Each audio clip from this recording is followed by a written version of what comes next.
On January 29, 2026, the Supreme Court of India stayed the operation of the University Grants Commission Promotion of Equity in Higher Education Institutions Regulations 2026. The court said the newly notified rules appear vague, capable of misuse, and raise serious constitutional questions that require detailed judicial scrutiny. These regulations were notified barely 2 weeks earlier on January 13 and had replaced the 2012 UGC regulations that governed how discrimination complaints were handled in universities and colleges across the country. So, what were these regulations trying to do, and why did they land in the Supreme Court so quickly? The 2026 regulations were framed with a clear stated goal to promote equity, inclusion, and a discrimination-free environment in higher education institutions. The UGC said campuses must become safer spaces where students are not discriminated against on grounds like caste, religion, gender, disability, or place of birth. Idea simple tha, no discrimination, equal dignity for all. To achieve this, the regulations made it compulsory for every university and college to set up new structures. These included an equal opportunity center,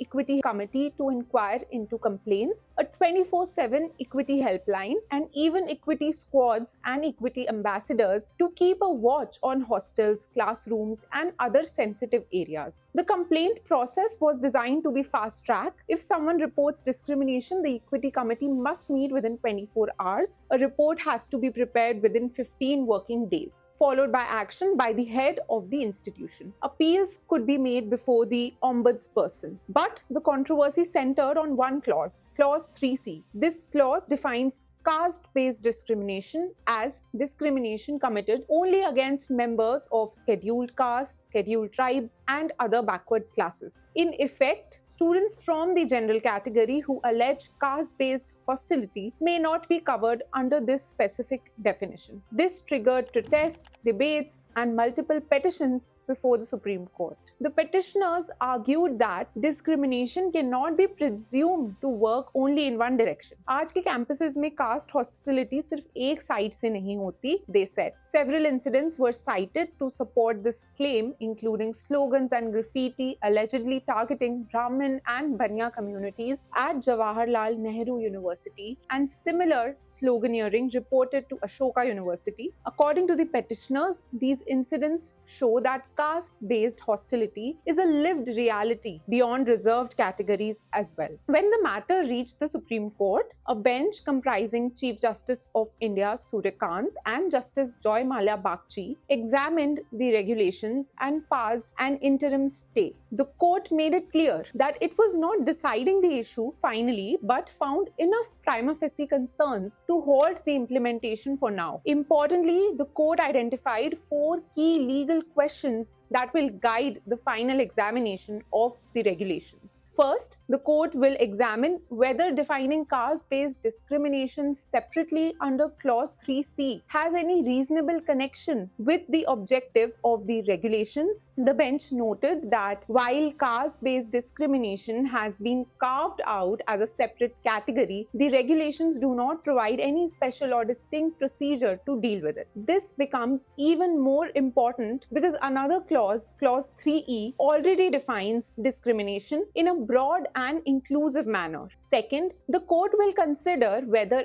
recognizing caste-based discrimination in this form affects the existing constitutional and statutory subclassification within SCs, STs, and OBCs. The bench flagged concerns about whether the regulations offer sufficient safeguards to extremely backward castes who continue to face deep structural disadvantage even within these larger groups. Third, the Supreme Court will scrutinize Clause 7D, which uses the word segregation while talking about allocation of hostels, classrooms, and mentorship groups. The court questioned whether such arrangements, even if claimed to be fair, could lead to a separate but equal system, something the Constitution strongly discourages. According to the bench, this raises concerns under Articles 14 and 15 and also touches the constitutional value of fraternity. Fourth, the court took note of the fact that ragging has been omitted as a specific form of discrimination in the 2026 regulations. Ragging was expressly included in the 2012 framework. The court will examine whether this omission is regressive and whether